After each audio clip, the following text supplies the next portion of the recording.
have a daughter who's the result of an affair. I'm aware that this makes me an idiot, and I truly have no excuse. My wife is a saint who agreed to give me a second chance, but it was very clear she didn't want my daughter in her house. I agreed, though I did want to be in my daughter's life.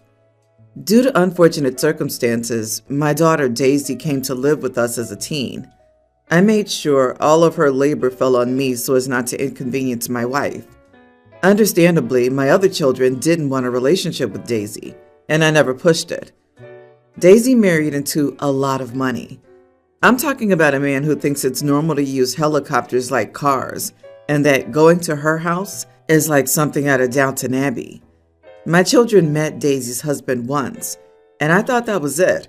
But I recently got a text from Daisy saying, "Can you tell your legitimate kids to stop talking to me? Please and thank you." I was confused, and she sent me screenshots of them apologizing for not knowing her better and claiming they loved her. Daisy accompanied these texts with cash emojis. I confronted my kids and told them that they had embarrassed me and should be embarrassed about themselves. I said they wouldn't have sent those messages if she married the local mechanic, and they needed to leave her alone. My kids were hurt, and my wife exploded and said, "How dare I call our kids embarrassments when they were being kind to their sister?" Ha ha ha, OP. Karma got you and your crappy family. Everyone's the idiot here, except Daisy. Why didn't they know their sister from that time on? Why didn't you facilitate a relationship with them while they were young to avoid this in the future? Your wife and legitimates are huge idiots because it's obvious they're money-grubbing wannabe users. Am I the only person confused as to how the family thought it was appropriate to have Daisy move in? The mom intentionally doesn't care for her, and the siblings intentionally ignore her and don't build a relationship like the damage done to poor Daisy's thoughts on family. I'm always fascinated in a trying not to puke way by the sainted wives who take back their cheating husbands on the condition that the product of the affair, the innocent child, be abandoned, neglected, or treated cruelly. I'm even equally fascinated by the men who go, "This is such an amazing deal. My wife is a saint," and then sit around for decades, letting one of their kids be hurt for just existing. I think as a woman, if you can't truly forgive and make space for an innocent child, you must walk away. It's not just the best thing, it's the right thing. Same for men. Stop letting your kids get hurt. Oh, I agree 100%. Cheating husband or wife doesn't matter. Vows and promises are broken. So is the relationship. Be gone and do not come back. But if you forgive and move on, everyone needs to do just that. Move on, not drag everyone through a nightmare because of whatever dumb reason can be conjured at the moment. When Eras Tour tickets were released, my friend Sadie said she would grab us tickets and I'd pay her back. We made concrete plans and I was excited. I've been a Swiftie for years but haven't seen her live. I had to sell my Rep Stadium tour tickets back in the 2010s because my mom was dying and I needed the money to help pay medical bills. I booked the hotel. This past weekend, I was having a little get-together for a bunch of friends, and Sadie was of course invited. At some point, she pulled me aside and told me that she had news. She was leaving in September. I was heartbroken. We've been friends for years and I love spending time with her. I got weepy, hugged her a bunch, and said we needed to get all our thrifting trips in over the summer and hang out as much as we could. Then she broke the news that, as a way to bond with her sister before she left, she was going to be taking her to the Eras Tour instead. I didn't know how to react. She stood in front of me and Venmo'd me my payment back. She was like, "I know you understand." I said that was a sneaky move and honestly really crappy of her. And I don't understand how or why she would do that to me. She got defensive and said that they were under her name and that she didn't owe me anything. I was like, yes, they are your tickets. Legally, you can do whatever you want, but this is still a really crappy and sneaky thing to do to your friend, knowing that there's no way I'll be able to get my own tickets at this point. She shrugged and said, "Sorry, but I figured you'd understand."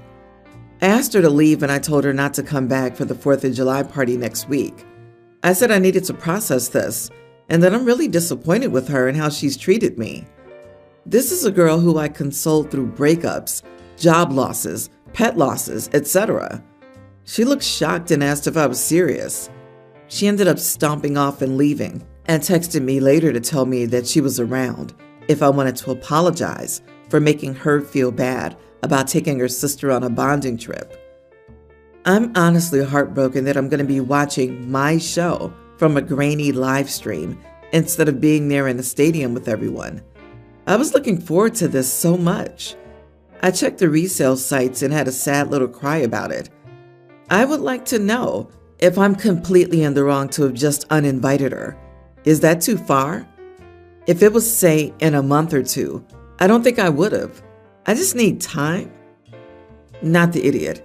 She didn't get herself tickets and invite you as her guest, then uninvite you, which would still be lousy.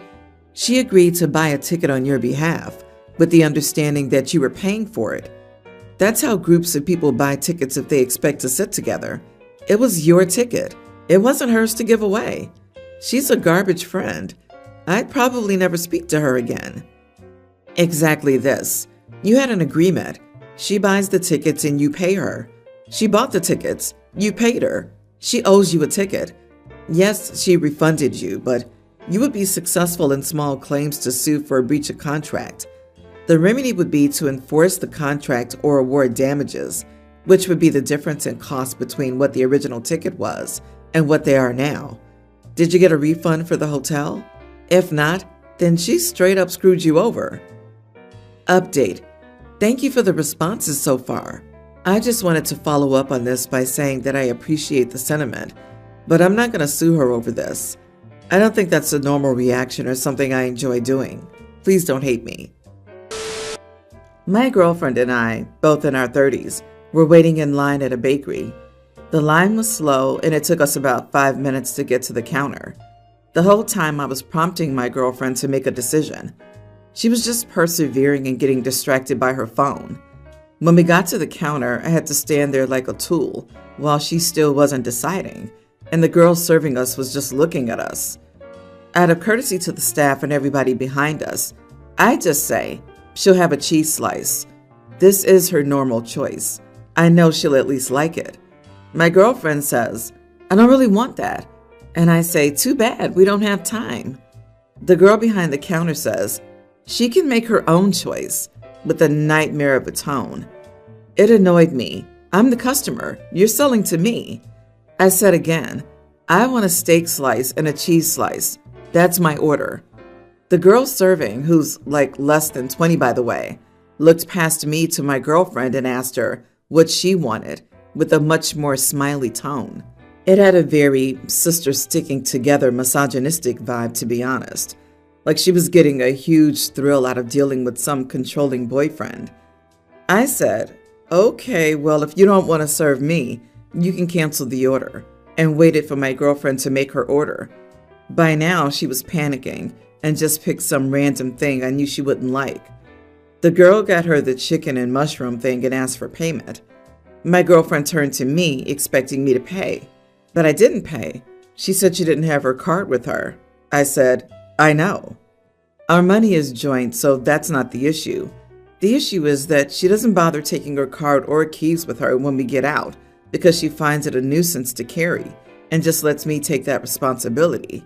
Note that my tone was light and friendly at every step, and my girlfriend was panicky and embarrassed. The girl, however, was shooting daggers at me. My girlfriend apologized to her and walked out, and the girl gave me a really sarcastic, thank you. Well, thank you, as she put the food back.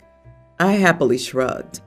My girlfriend told me she was embarrassed, but realized she didn't really have a leg to stand on, so she couldn't press it. I've complained to her so many times about how she forces me to be responsible for the money. I tried to get her to focus on making a choice for the entire queue. The girl, though, was furious. I felt both were extremely immature. So, am I the idiot? You both sound like a bunch of immature idiots. Do you even like your girlfriend? Doesn't sound like it to me. Geez.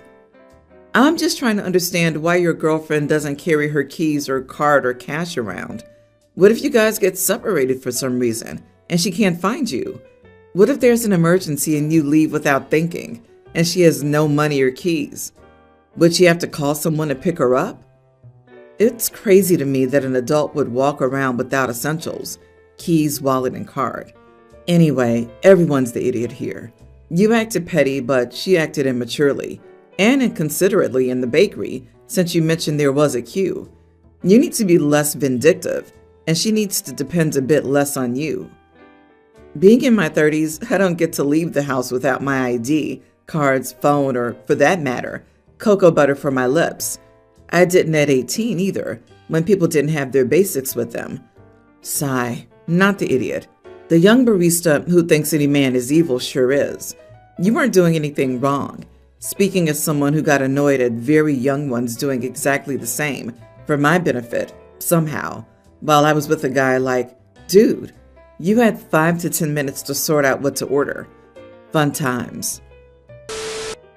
My wife, 29, and I, 30 male, have been married for 4 years, and we've been in a relationship for more than a decade.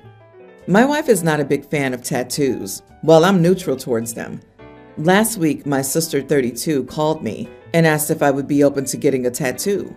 The tattoo concept was that it was a heartbeat with her initials subtly integrated into it, and the tattoo would be on my left chest. She would have the same tattoo, but with my initials integrated into her tattoo. We live so far away. She divorced her husband, and she said she felt alone and really missed me.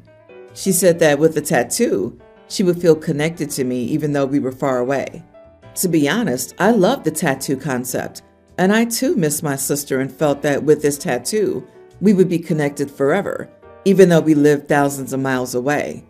When I told my wife about it, she asked me if I could not get it because she didn't like it. We talked about this over the next few days, and she conceded that I could wear the tattoo, but then she asked if her initials could be integrated into that tattoo and not my sister's. I told her that that would defeat the whole purpose of the tattoo, and then my wife reverted and asked me not to wear the tattoo again. I was pretty frustrated by then, and I had already made my decision. I told my wife I was going to get the tattoo on my chest, whether she liked it or not. That came off a bit rude, but I just wanted to end the discussion. Was I the idiot? The scream I scrumped because what in the Lannisters is going on in this family? If your sister insists this isn't a weird idea, ask yourself, why did your sister wait until she was divorced to bring up the idea? You are the idiot. Anyway, get the tattoo. Then you and your sister will have 2 things in common: divorced and matching tattoo siblings. Ooh, matching tattoos and matching divorces. Very chic. Left chest? Just say over your heart, that's where it'll be. The place where one would normally put a tattoo of their wife or kids. I wonder why your wife suggested her own initials. That's why. Pick another pulse point like your wrist. That way you can see it and think of your sister without looking in a mirror. And your wife won't think of your sister every time you take a roll in the hay. I wonder if OP knows he and his sister getting matching tattoos, despite living thousands of miles away, will not make them feel more connected to each other. Dude, you are the idiot for how weird that is. And I'm from Alabama. But is this really the hill you want to die on? I was the result of an unplanned pregnancy when my mom was 17. My bio dad had dipped and her parents didn't want to be involved with me, so she had it rough. I don't have too many memories of that time. Still, I remember a crappy apartment and sometimes feeling guilty because she wasn't eating. When I was 7, she asked if I wanted to meet her boss, and suddenly our lives changed overnight. My first memory of him was letting me drive a golf cart because he had the type of house where you needed a golf cart to get from the pool to the tennis court. We moved in with him shortly after, and my mom became a rich trophy wife. My stepdad was good to me growing up. I'm not going to say he loved me like his own. They have a daughter together, but he treated me like his own until we fell out. My wife and I have fallen on some hard times, and I recently found out that my mom was talking crap about how my wife is incompetent and a bad wife and mother and expects a charity handout. She then ranted about how young she was when she had me and how no one ever gave her anything. I confronted her and she apologized for gossiping, but didn't seem sorry about what she said. I blew up and reminded her that her whole marriage was a charity handout. My mom got angry, but I doubled down and pointed out some facts. 1, he was engaged to another woman when they met, the type he was supposed to marry, owed money. 2, yes, my mom works now, but her career is more of a fancy hobby he's financed. And 3, I reminded her how crappy that apartment was. Now the family's furious with me, and my stepdad apparently wants to beat my butt. I would have asked her if she liked it when people gossiped about her when she was struggling. Not the idiot. Your mom needed a little reminder, it seems. It's ironic how quickly she forgot the help she got. Family drama at its finest. Yeah, some people just need a reality check from time to time. However, info. What specifically happened between your wife, your mom, and stepdad? What specifically was your falling out with your stepdad?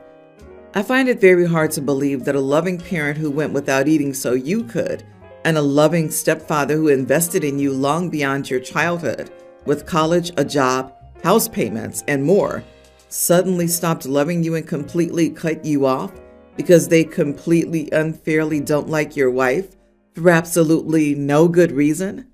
We were in Colorado for my mom's birthday before we got married, and all heck broke loose.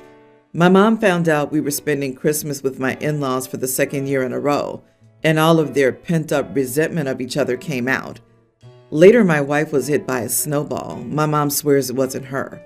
And my wife lost it and called my mom a rich man's puppet and said she was going to call CPS and my sister would be put in a home because they let her have a cocktail the night before. My wife was so upset that she didn't want to attend my mom's birthday dinner. My stepfather told me that if I walked out of the house that night, he would call a lawyer and change his will. My mom told him to stop being a child, but I guess she thought he was serious because she took his phone. My mom and I met for coffee and apologized to each other the next day, but he was never the same and found an excuse to fire me. Based on this, everyone's the idiot here. OP, you and this entire family are rich, entitled idiots. The only one who might not be an idiot is your stepdad, but he's still rich and entitled. At least he recognizes that about himself. Your mom is spoiled from the comfortable life she's gotten used to. What she said about your wife was definitely out of pocket, and she owes you both an apology. Your wife is vindictive. Even if she wasn't planning to follow through, threatening to get CPS to investigate your parents and get your sister taken over a snowball is messed up. You're an idiot who has no conflict resolution skills. Your mom keeps making snide comments. Set the boundary that you'll end the trip early if she keeps it up. Honestly, your wife threatening CPS would have had me rethink the entire relationship. Your stepdad is doing about what could be expected. He invested heavily in ensuring you and your mom had a good life. It's reasonable to expect some baseline respect and courtesy. When you retracted that respect, he retracted his support. After you turned 18, his support was entirely out of the kindness of his heart. I don't think threatening to beat you is a great behavior, but I'm not surprised. He chose your mother's side about 20 years ago. It sounds like you're the one who flipped sides here.